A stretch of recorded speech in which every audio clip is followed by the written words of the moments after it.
cup. Got to grab it. Go grab it. No, that's all right. All right.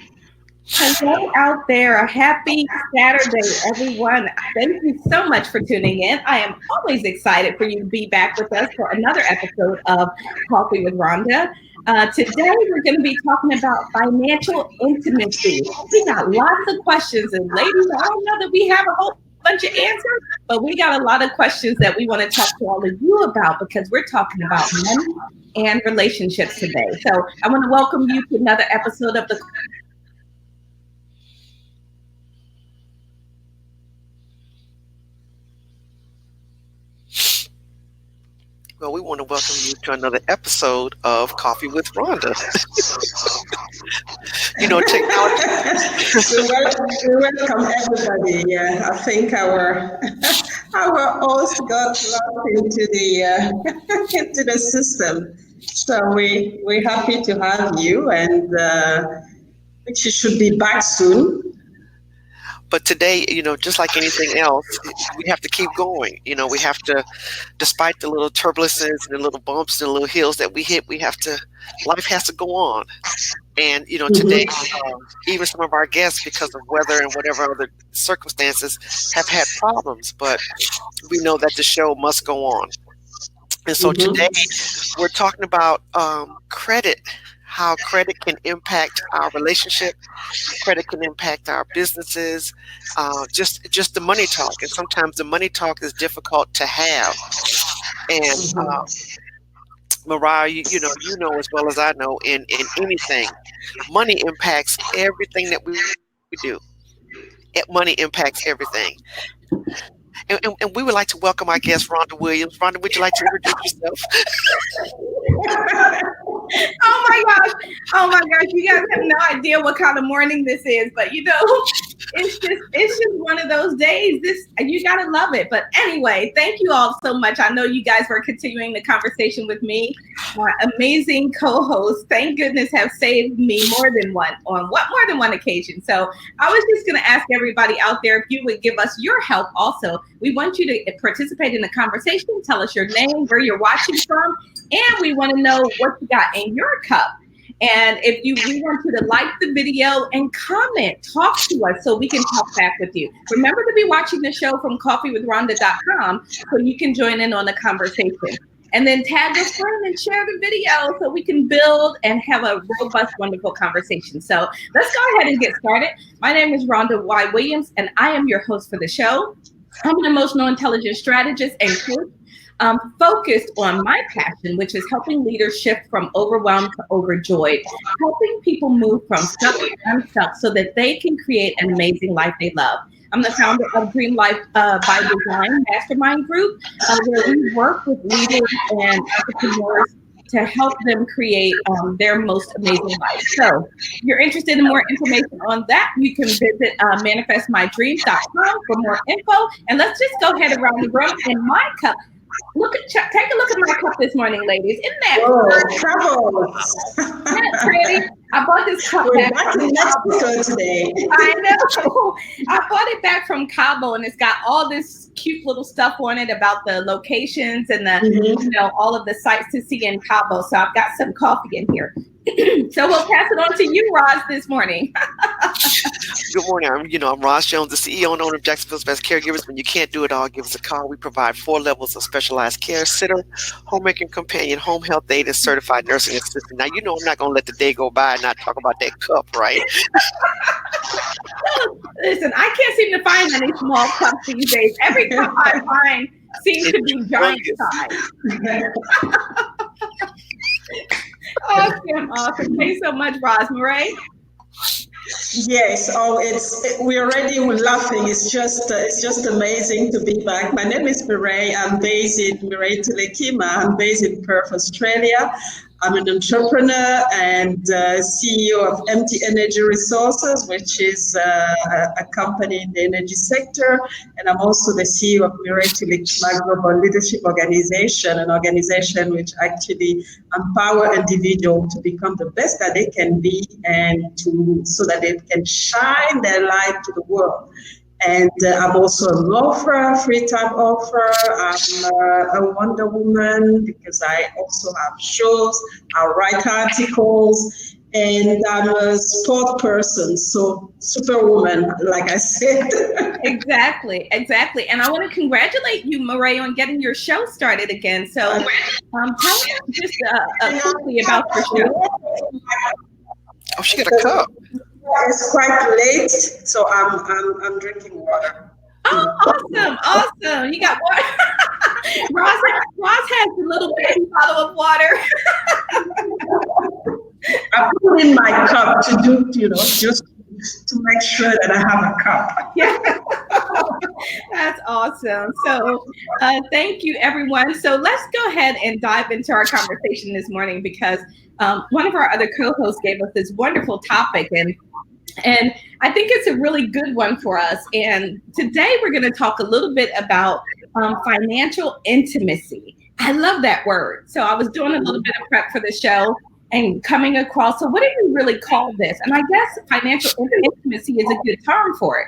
So when you're in a relationship with someone, let's say you got your new boo or your old boo, and you are dating and have been hanging out for a while. Things are going lovely. You're getting those little butterflies and, feeling all of that love starting to bubble up.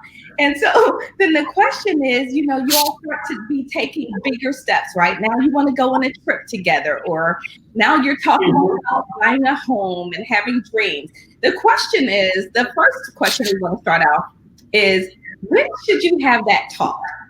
When should you have, quote, the money talk, right? So, you're with someone and you're dating, but when do you wait till you're married to say, okay, dude, so what's your credit score? Right?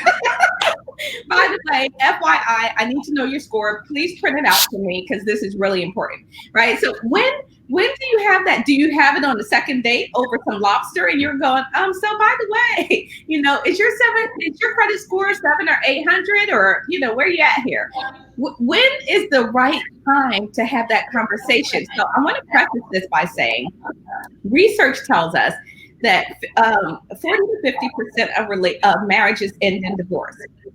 And many of the reasons for that divorce is financial. Many people are struggling with, financial habits and those sorts of things. So now we know that that's sort of the end result, right? The outcome. Now we back way up to the dating scene. When should we be having that very first conversation about financial health? Who wants to start? It's a very difficult question. I don't ever remember actually, especially at the dating stage, asking about money.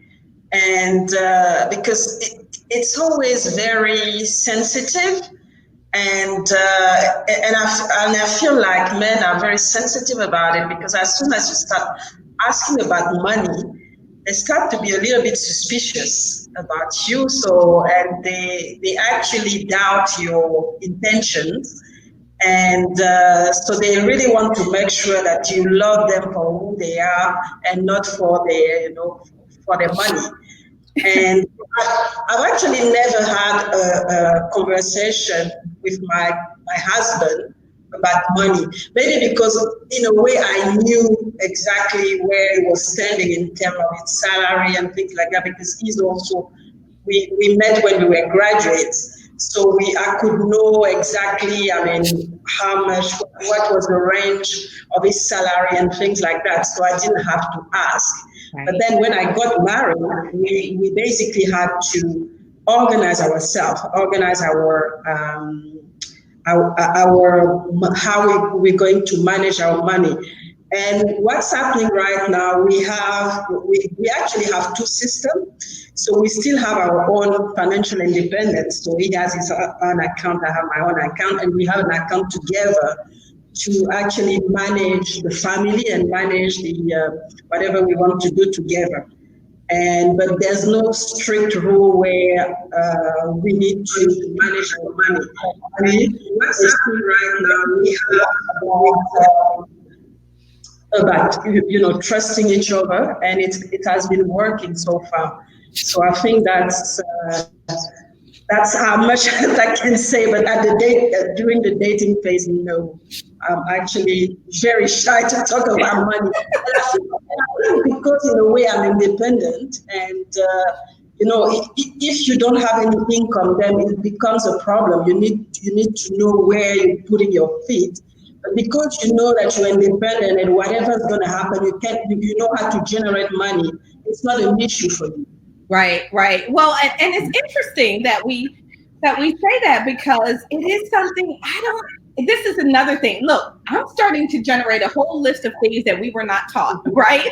And on this show, we've been talking about a lot of them. I mean, how do you have that conversation? You said that they might be worried about, you wanting their money, and that's so true.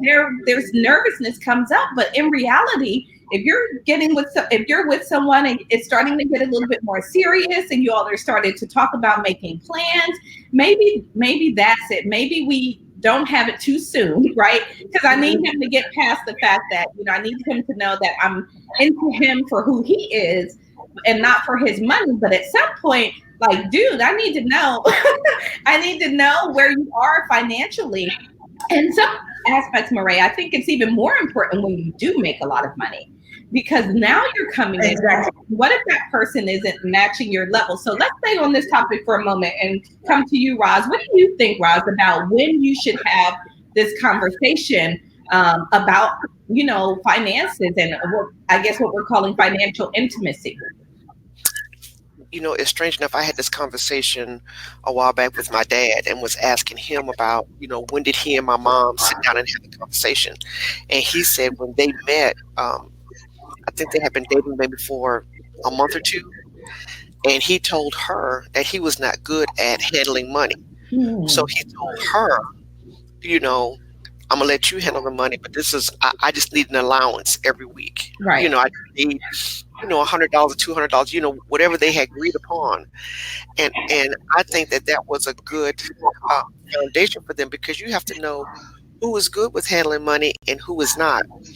And, my parents may not have talked about some other things, but money, they did talk about this, because, like you said, you don't want that to be a problem.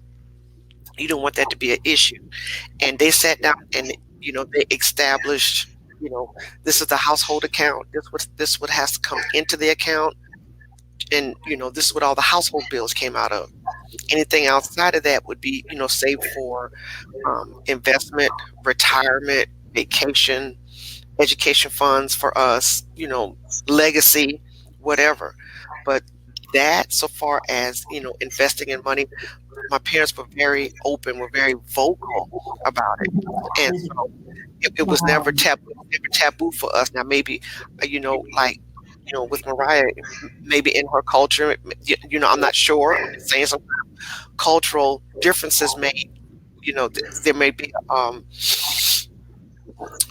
what limitations around talking about money. Right. And then in other cultures, it may not. Some cultures, the man is over the money and not the woman. So every situation is different. Every situation has its own DNA. But I know, that for my parents, they talked about it. They talked about making sure everything's taken care of. Now, like they told me, nothing was perfect. They hit some dry spells, they hit some bad times, but we never lacked. Right. We always ate. So, like I said, it just depends on each person, because some people know they can't handle money. This is true. This is very true. And that's good to know. So in the conversation, whenever you do bring it up, are you good at handling money? Can you manage? Which one of us should manage it? Should we sit down once a month and figure the bills out, or once a week? Right. Where's the money going to go when the paycheck comes? Right. Yeah. No. There are all of those elements are important. So if you get to the point where you're actually having the conversation with the other person, and you're able to, you get comfortable and you say, okay, we need to talk about money. How do you have that talk, right? So you're dating, and now you're to the point where it's starting to get more serious. You're having this, you need to have the conversation, so it's time. How do we have the conversation? And Raj, you said that talking about who's good with managing money, who's not. but I'm not sure we start there, right? I'm wondering, I don't know if I know the answer to this. I'm really tossing it out there for us to really think about how do we ask first? Are you something general? Are you financially stable? Are you, do you have a decent credit rating, or, sort of those basics before you get into the detail? Because at some point you're going to need to know the detail, right? And find out, okay, when you say you're not financially stable, it's because you have $250,000 worth of debt, right? So that's a whole different part of the conversation. But how should you start? I mean, is it just something very simple, or do you really go into the detail? I wanted to step back a little bit, because Rose was mentioning the cultural, impact of managing money. For example, in a lot of, coming from Africa, in a lot of culture in Africa, money is managed by, they expect a lot from the man. Mm-hmm. So they expect him to provide everything, especially when it comes down to money and all the material impact, all the material side of the marriage. So what happens is that some women actually, when they go into their relationship, they actually don't contribute. And the man is really the one, the breadwinner, really bringing all the money. And even when the woman make actually a lot of money, in her head, this money is for her and not for, to put into the relationship, and the man has to cater for everything. So there's a lot of pressure on a lot of the men back there. And so they always feel the need to have something. So when they don't have financial need, you can see that it's already a problem if they go into a relationship, especially if the woman earns more than them. Then normally there's quite a lot of stress in the marriage, and in most cases it ends up, they end up just, not having the great relationship that they could have if money was not an issue. Yeah, no, I think that's right. And there can definitely be a lot of stress and pressure, and the cultural aspects of it that are pretty huge, because a lot of times there's just certain expectations. You go into the marriage and it's just expected that the man is going to manage the money. That's how it is. There's no questions. You don't really even talk about it. But in today's time, a lot of people do have those conversations. And we know today there's even a lot more cohabitation happening than actual marriage, right? People are choosing to cohabitate a lot more than just dive into getting married. But even in cohabitation, you might want to share some major purchases. Right? What happens if you want to purchase something and then you're having, you either, number one, haven't had that conversation yet, so you don't know what those potential liabilities are and penalties are. And it's not just the other person, right? It could be your own self. You might be the one bringing the credit or the debt or whatever into the relationship and the situation. So you also have to think about that. How do you come forward and say, hey, here's where I am? So if we talk about when to have the talk, and then we talked a little bit about how to have the talk, which I don't really think we really got to. Do you do it over, like, I use food for everything. I use food to ease it. Come here, honey. Sit down. Here's some wine for you, and a nice little meal for you. Get them all relaxed and comfortable, and then you say, something meaning to talk to you about, right? So let's talk a little bit about the money, honey, right? How do you have that conversation? It's a scary conversation for a lot of people. They're kind of like, I don't know what to say. And it goes back to what Marie said earlier. The minute you bring it up, he's going to be like, or he could potentially be like, oh, they're just looking for my money. But what if you ain't got no money? I mean, what if, that's great, but like, you may not have really any money. And so we need to know that too, right? It's not necessarily about how much you do or don't have, but it is about being real and open about where you are. And people are not necessarily, or may not necessarily be trying to get you for your money. But if they don't know you don't have any money, that's kind of not fair either. but like I said, it depends, and as women, like I said, when you are independent, it's not a problem for you. You don't actually, it's not an issue, so you don't even bring it up. So Right. whatever happens, you know that you can always cover for yourself. Right. And if your husband or your spouse or your partner can't do anything, you're always willing to inject your money, and then you don't talk about it. As long as things are working properly, it's okay. But I think it's when the stress of not having enough is coming, into the relationship, that things start to heat up a little bit, and you start to see a very strong emotion Right.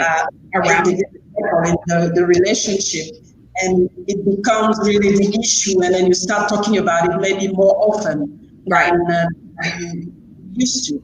Yeah. I don't know, Roz, what do you think? But then also too, you can have some of the questions that come up that don't directly ask you, do you have money? I like to invest. Have you ever invested? Oh, yeah. Eventually I would like to buy some property. What do you think? Just to start that, conversation, and it's not directly asking how much do you have, but when you start a conversation with someone talking about investment, talking about going on vacation, or talking about buying property or investing in companies, if they have that money mindset, then the conversation shouldn't be hard. If they don't have that training, don't have that knowledge of money, it's going to tell right there in some basic questions. Also, too, then you'll be able to find out if the person is an opportunist or not. Be able to, to see if they are really who they say they are, or who they're not. So there's some questions before you get to the point that, okay, I want to know your credit score. People, people who can handle money and want to invest and want to do right, they don't have a problem with talking about that. But if they have a problem, those conversations will be hard. Oh, I never thought about it. I'm not worried about it. When I retire, I'm just going to live off of Social Security. Yeah. That's a clue. Though, but you know what, Roz? That's such a great point, because there are a lot of clues, right? So you guys are going out to dinner, and he wants to go to, TGI Friday, and you're thinking about the steakhouse up the street. Right now, that may not be about how much money he has, but it may be about how you both value and use money, right? And what you think is important. While you want to go out on it and have a nice time once in a while, maybe he has money, but maybe he doesn't like to spend on things like that, right? And so knowing all of that, and I think a lot of this comes down to, you may be in love with this person, this may be your boo, but are you all on the same page in terms of how you handle your finances and what's important to you? Some people who come from the place that, hey, if I get money, I'm not trying to save it, I'm trying to spend it and live my life and have a great time. I never had it in the past. I don't care. Tomorrow's not promised to me. I got this money. I'm going to have a good time, right? So that's their school of thought. And then the other school of thought is, hey, I'm going to spend very judiciously, and I'm going to do a lot of saving for my future. I'm planning for these big purchases. So what if he's all the way on one side, you're all the way on the other side, and now you're coming together? If you are a couple that chooses to keep your finances separate, that may not be as much of an issue, but many couples choose to combine their finances so that they, are all on the same page. One person doesn't have more control than the other one. So do you think that could be a problem if, you all are coming from two different thought processes on how you handle your money? See, I'm gonna say like Tina Turner, what's love got to do with it?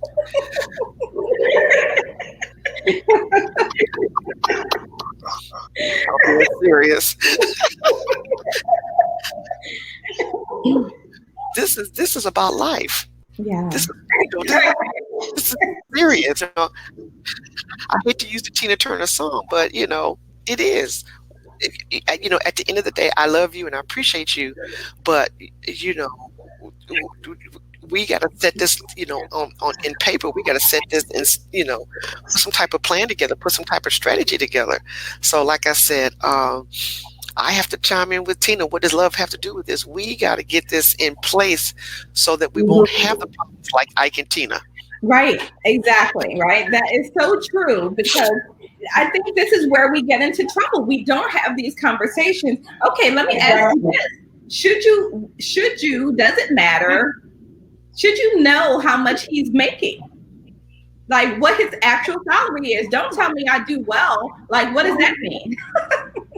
I mean, you need to know, even if you don't ask, you need to find a way to know, because it's actually going to give you a guidance on how he's behaving with his money, and then you can actually judge, is he managing his money very well, or is it not? Because if you don't have this starting point, it becomes very difficult to have any data and even to start a conversation. So you need to find out, you need to know.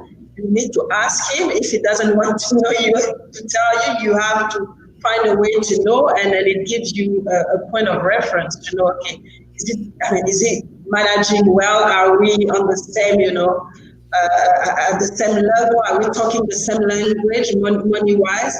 Or are we really diverging? And then is it a problem? So that's very important to have this data. Mm-hmm. And it comes down to value as well, I think, when we talk about money, because at the end of the day, like Rose was saying, money is about energy. It's our own energy, what we express. Right. So it has to tie to your personality, your values, and the energy that you bring into a relationship. And then that's the flow of money that you're going to see as well in the relationship. So it's an important factor to keep these bonds between two people who are in a relationship.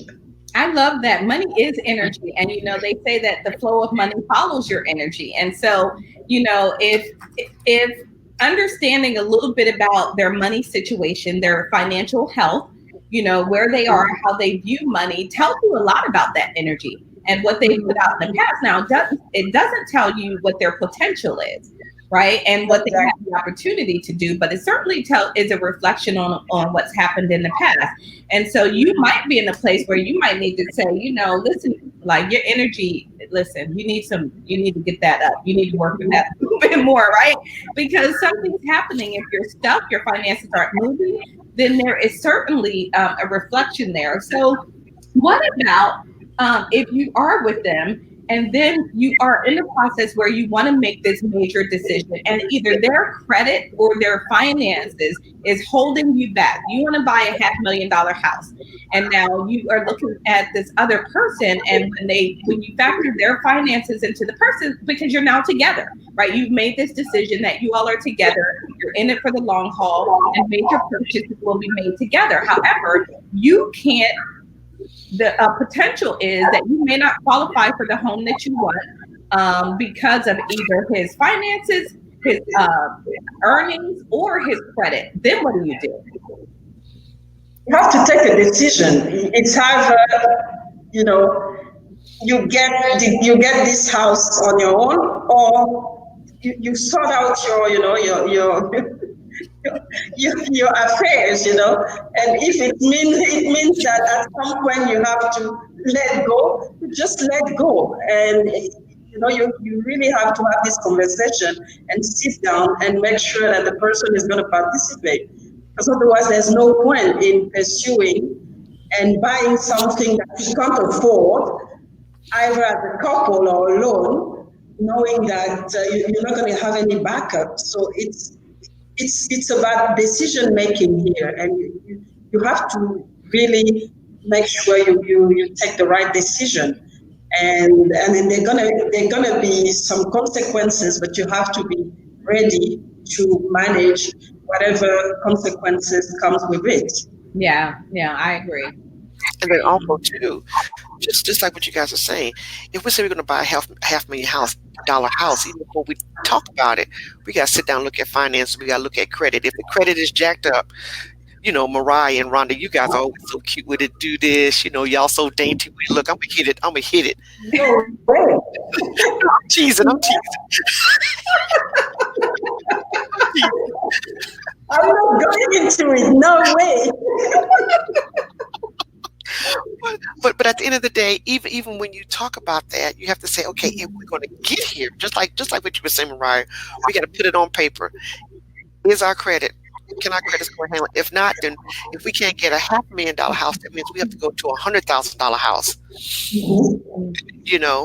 And then even before you get the house, start looking at the house, you need to look at your credit anyway, just like what you guys were talking about, and you can't soft shoe around it. You have to say, look, let's put it on paper.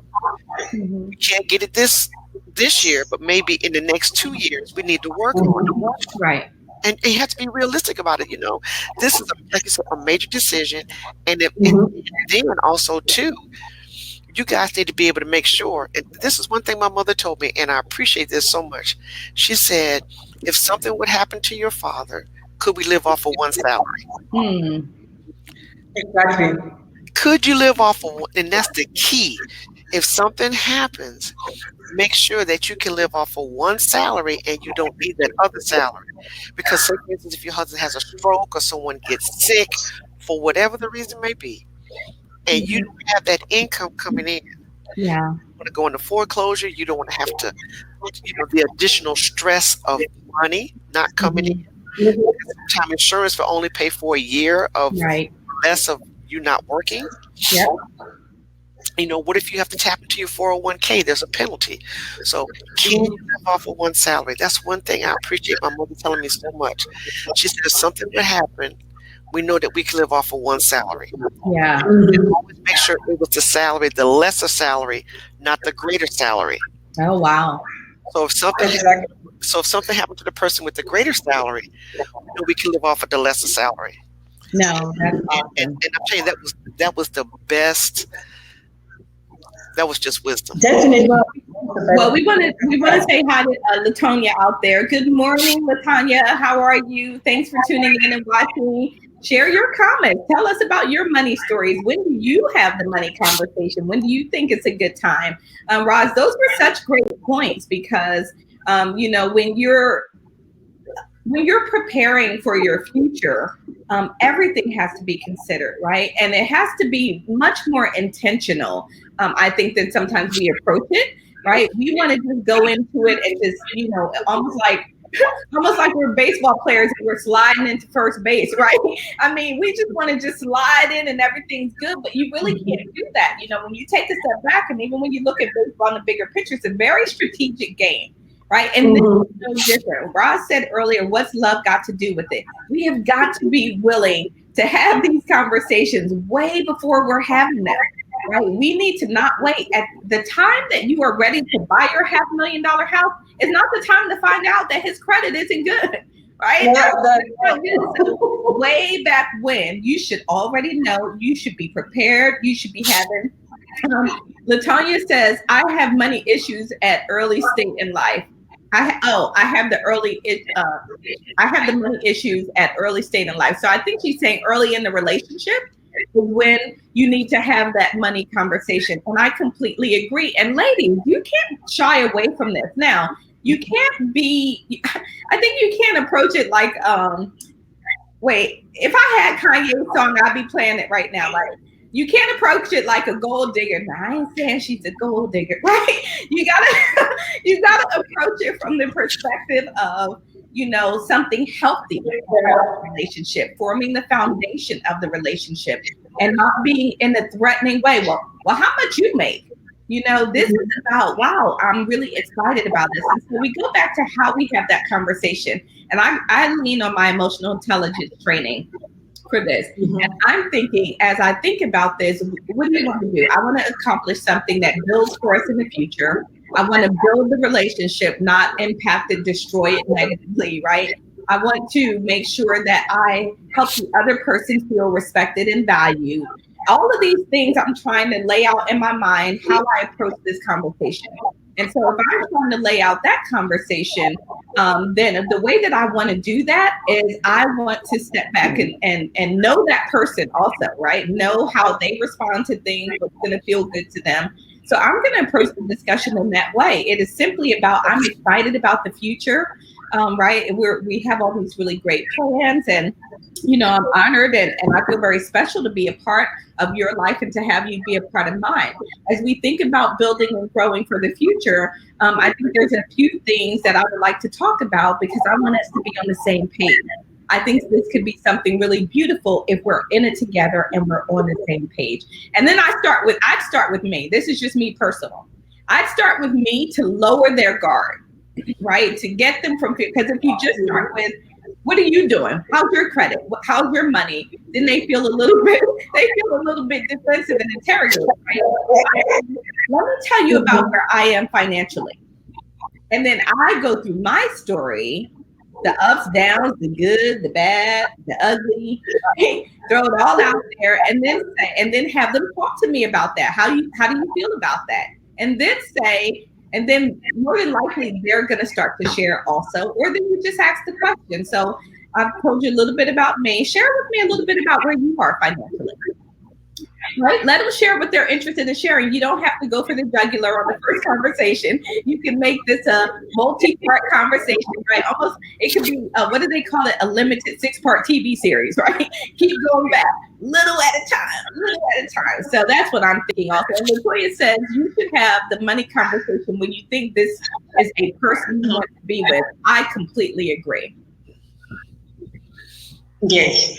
And I think, any relationship, you always start with all the excitement, but at some point, it has to be strategic and things have to be intentional. You have to plan for what do you want to have from this relationship and sit down together and really think through what you want to accomplish together, where you want to be at a certain point in your life. It's the same thing plan if you want to have children. And all of this, you have to talk about it. I mean, and I think the way I've done, included the money part of it, it's through this planning of what kind of project we want to do. I mean, what do we want to do with the kids? And, so I just lump everything together because it's part of the mission and what you want to do together. Yeah. So that's very important. It's just like when you have, as an entrepreneur, when you start something, at the beginning you don't know, but you have a mission, you have a goal, and you have an idea of what you want to do. And if you have gaps, and that's the same for the relationship, you have to get external there's education. Talk to a third person, their financial advisor or any coach or anybody who can actually help you as a couple to be able to accomplish what you want to do. And you know what?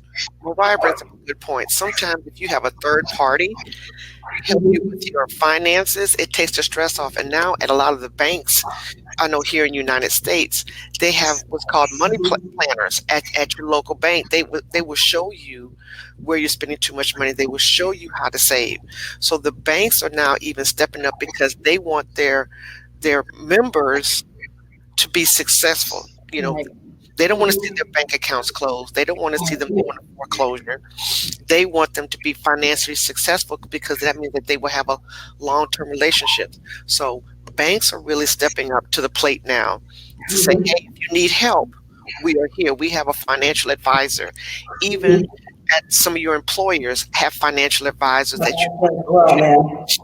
So, the conversation, can start with a third party stepping in, and it takes the stress off of you, takes stress off of him. And let's say, okay, we're going to put this on the table, and what's going to happen? So, that's another suggestion. Even before you get married, let's go and talk to a financial advisor to see when we put this on the table, what's going to be our end result every month. What is our short-term goals, and what are our long-term goals? No, I love that. And there was one thing that I heard, and I was thinking about this, and I was thinking about, how important this is as you are deciding to really work on your finances together, and you're building this thing for the future, you can do things just like you all just said. You know, the bank will have financial advisors. You can go to coaches. You can go to, there's couples, financial coaches out there that do nothing but help you with your finances, and that sort of thing. So I think that the strategies that you use in order to put yourself in that place to be healthy and successful long term. But one conversation that came, yeah, Latonia says she does the same thing with a financial analyst. Absolutely. You know, one of the things though, as you put yourself in that position, is to, especially if you and your partner come from different perspectives, right? If you have different financial strategies, the one common bond that you can use to bring you all together is your why. Right? Why is this conversation important? Why are we saying that we should reduce our debt? Why are we saying that we need to save for this big purchase that we want to make, or this big grand vacation we want to go on? Why? If you all can come together at least on the why, then you have a better chance of building a strategy that both people can accept. Because let's face it, that's the other part of this conversation is, yes, we say we want to do these things, and if we bring our finances together, but then I go out there and, oh, babe, I see this new motorcycle. I need to get this motorcycle. Like, it's great. Look, I almost couldn't leave the shop without it. I'm going back tomorrow, and I'm buying this motorcycle. And you're thinking, what about the $500,000 house? That, oh, wait, the house, right? It's over here. And so as you go through that process and you're really helping people to think through that, connecting with the why. So here's why, and it's not, no, you can't have that motorcycle, right? It's, well, let's go back, babe. I appreciate the fact that you love this motorcycle. I do. Let's go back and talk about why, what we're doing and why we're trying to do it. Right? Bring them back to the why. So hopefully they can get there with you, as opposed to just feeling like they've just been told no and scolded like a child, right? Because no one wants that. No, you know, no one is gonna there. It feels like a bit of a power play. If you get to say yes or no to my decisions, or they get to say yes or no to your decisions, now it feels like a power struggle. And that's another place I think sometimes that couples struggle with money. Who's in control and who gets the power? Do you just get a little bit of an allowance where, now what if I need more? And I'm like, well, that's not in the budget. And no, you just get your normal allowance. Or do I say, babe, let's talk about what you need or what you want? Yeah. So, and I think the advantage of bringing a third party person, it brings up the accountability. Because sometimes it's very difficult to ask your partner, or even, you, to be accountable for what's happening. So bringing a third person actually make us accountable, and I think it's very efficient, very efficient. You really want to follow what the bank or any coach is asking you to do. And it's easier for you to let go and follow, instead of, having the conversation with your husband and, okay, it can be flexible. Sometimes I'm going to follow, sometimes I'm not going to follow. And it becomes sometimes very difficult to have this accountability and to actually be able to execute the project, whatever financial project you have. Awesome. Well, we're going to get ready to wrap up. We're at about the time that we normally try. And as we wrap up, I want you guys to just sort of share a little bit about your strategies, your recommendations, your thoughts on this whole conversation. One of the things that, if you're watching out there on the replay, don't forget to like the video, to share the video if you find that this conversation might be helpful to others. Put your comments in. Let's have a dialogue about this, because it's an important conversation for us as women, and times are changing, right? We're continuously evolving. Things are not like they were even 10 years ago.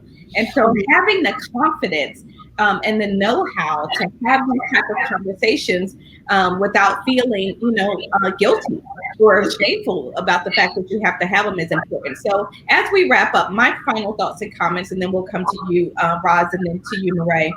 One of the things that I would say is, number one, have the conversation, right?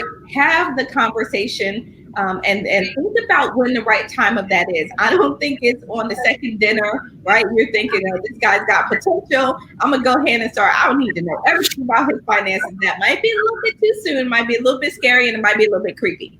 So the other thing we want to make sure is that you come from a place when you do have a conversation. What is it you're trying to accomplish?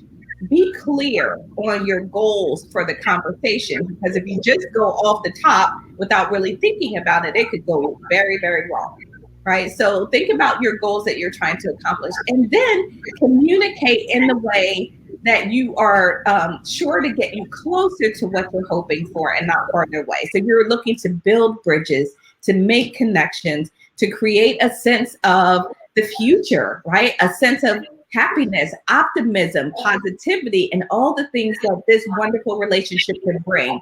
And then when you do have the conversation, should you find out something that is not something to your liking, maybe the credit score is bad, maybe the finances are bad, maybe the financial habits are poor, then you have right at that moment, it's time for you to start thinking of your approach. Are you still in? Are you willing to commit to this fully, even though this person has these bad habits and this low credit score? Because that's going to affect you in some way, shape, or form. So decide on your level of commitment. Are you in or are you not? If you say to yourself, I absolutely love this person and we are going to work through it together, I am committed to doing that, then I think from that point forward, you got to be in. Right? You got to be in, because that's the decision that you made. So every other day, you can't be saying to him, well, I get to spend more because I make more, and your finances are terrible and you just don't get the same opportunity.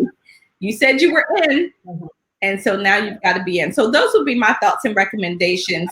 And Rob, we'll come to you for your final thoughts.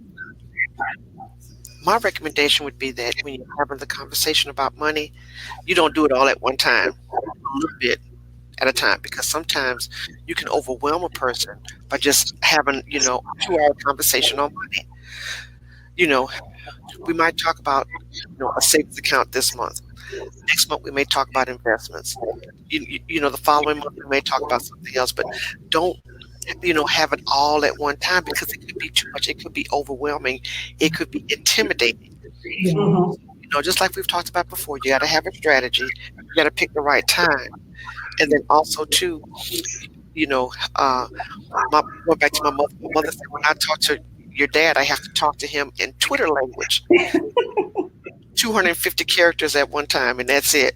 The conversations have to be short and have to be Twitter language. Oh man, that's a new one. I gotta put that up. Talk in Twitter language. Because everybody, it may not be for me, but some people can't handle a lot of information, or like you said, it's intimidating. It could be on the man's side or on the woman's side. But she said, for my dad, it's a Twitter conversation. Wow. I like it. That's good. Okay, Murray. Yeah, I think you need to have the conversation, and like you said, you have to find the right time to do it, and I think especially when you're thinking about going into the next step and being serious, you have to do some planning, because at the end of the day, you're looking at spending your life with this person, so you need to have a clear plan on everything, and money is part of it, and also have those time where you can actually review where you are, and if you need to re-strategize at some point. And for a lot of us, especially me, I didn't have this money education, so I had to go and get spend money to educate myself, because I was not doing really well, and bring a third party to help us to go through the different project that we wanted to accomplish. So it's a very important aspect of the relationship. You can actually break your relationship or make it great. So you need to have this conversation also. And it never ends, I think. It never ends, because things change. Especially for us entrepreneurs, there are periods where you can have a lot of money, and then at some point you don't have money. So you need to be really clear and communicate with your partner where you stand at a certain point so that you can strategize and review your planning and see where you can, what you can do with your current financial situation. Yeah, no, I completely agree. Those are all great and wonderful tips, ladies. And I think hopefully we've given people out there something to think about. Latanya said, that's why I say when you have to have three accounts for one household and each have their own. Yeah, there are a lot of couples out there that believe in keeping finances separate because you know what? It's hard. How about this? And I'll sort of, and I'm supposed to be ending, but this just popped into my mind as she made this comment. There are situations when you have that joint account and somebody's not monitoring it really closely and you're both writing checks or spending off of that account and all of a sudden somebody spends and you're not aware and then next thing you know you've got a negative balance. I mean, so there is a lot to this conversation and discussion, and I think it takes a lot of discipline in order to do it well. So we're going to go ahead and wrap up. I want to thank all of our viewers out there for tuning in, for hanging out with us on this Saturday morning. This is a coffee table. This is a coffee conversation. We invite you to join the conversation. So if you're watching on the replay, don't forget to like, share, and add your comments. What do you think? When do you think you should have the conversation? So we will be back with you again next week, same time, same station, as they say, to have another fun and enjoyable conversation where we are having fun, but also learning and sharing our experiences. So for all of you out there, until next time, continue taking the big and the small steps to live your most amazing life. Roz, Murray, thank you for your contributions, and we will see you guys next week. Bye-bye, everybody. Tuning in. Bye.